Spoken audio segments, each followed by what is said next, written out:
So I've been playing around with this NorthStar Supercharger for longer than I'd like to admit, but I've finally come up with a solution for the snout length. So let me have a look at this thing and show you what I've been up to. So this is what's been going on. So this is the stock snout that's usually on this thing, and I ended up machining down the section of the snout there because I was going to make an offset pulley for this thing, but I was super unhappy with basically how much deflection there might be having the pulley go from here, 100 mil back or whatever that is. So yeah, I decided to look into other options, and I thought I'm going to try and wing this thing and see if I can fit a Cobra M122 snout on there, and I made it fit. It wasn't a direct bolt on. I did have to modify that bolt hole, and if I can move my finger around, that one over there. I didn't take as many photos as I would have liked to, thinking about making a video, but I'll show you what I did have. So I started off, I ripped off the snout and I compared the lengths of them, and basically I'll try and line up this stock pulley, stock snout against this one so I can show you what the lengths are like. Yeah, so you can see there's a substantial difference in that, and I've even changed the pulley on this. That's an M90 pulley that I made fit on that one, and that's actually a little bit further back than the stock pulley was on this thing anyway, and yeah, it makes quite a difference.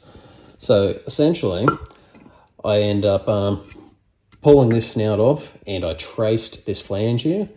I basically just put a bit of paper over it and used a bit of graphite, and then threw that in just the scanner on my regular printer.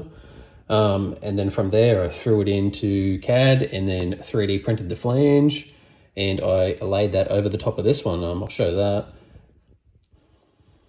So as you can see, basically just that bolt there and that bolt there were basically half a hole out. So I laid the template that I had over the top, marked it with a Sharpie, center popped it, and then this one here, I ended up actually doing two different methods. So I machined up a little aluminium bush to fill that hole so I could drill it, because you can't drill half a hole obviously unless you're using an end mill or something like that in a mill, and I didn't feel like doing that. And I did do the same over on this side. It's harder to see, but it actually fell out as I was drilling it, so they mustn't have made the interference as good as I should have on that side. So I ended up actually just putting a bit of JB weld in that one and made sure it was nice and flush on the other side, and arguably I think it actually looks better because it's about the same color as the snout. But yeah, that's cool. So the only thing to take note with that is, if I can get a bit of a better shot, I've ended up using cap head bolts. I think they technically call it a socket head cap screw, but the stock bolts are like a flanged bolt, as you can see here. So it's a 10mm hex, but they've got quite a bit of a flange in it, so it's like the washers built into it, and that was never going to happen down here with the way that this is cast there or there.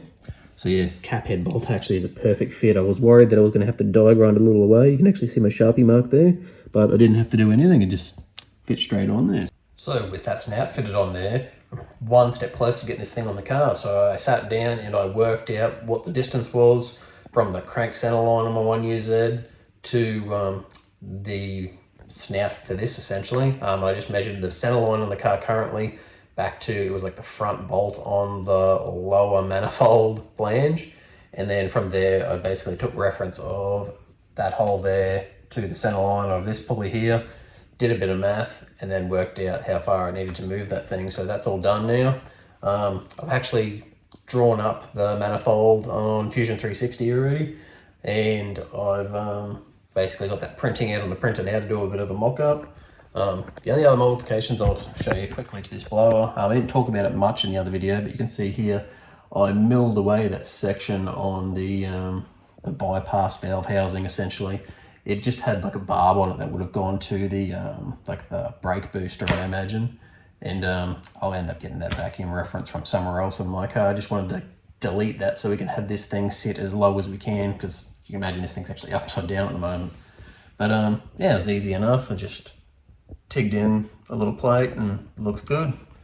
So yeah, it's getting closer and closer. Now within all of my research towards this thing, I've actually got a snout here off a Gen 3 M90, and I have been told by people on the internet that, oh yeah, they're all basically the M90, the 112 and the 122, they're all the same flanges. you can bolt the snouts interchangeable between a lot. I'm going to tell you that's a lie right now. Some of them are obviously closed. I'm pretty sure that I've talked to people that have put the Cobra snout on the M122 GT500 blower. This one here is different, obviously. I know it's 122 as well, but essentially they've changed the casting just because of how the runners are on the outside. That's the conclusion that I came to. But I've got some M90s kicking around in my shed because I'm a Supercharger hoarder, and I want to show you that the flanges aren't even close. So as you can see here, this is the 3D printed template that I made for the NorthStar one here. Yeah, as you can see, that lines up there. That's a perfect fit. And here, do this all with one hand. I've got a snout off of the Gen 3 Eaton M90, and it's not even close. See if I can get this thing a little bit better.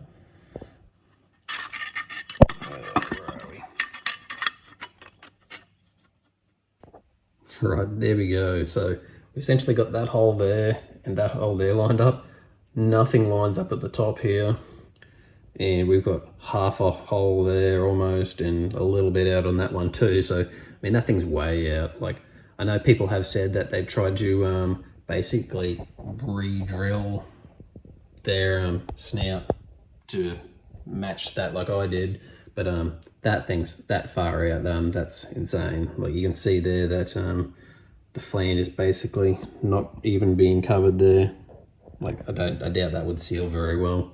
So yeah, if you're considering that, don't. And those two are basically the same length anyway. So that's the NorthStar one, and that's the Gen 3 M90. So waste of time. Don't even look at it.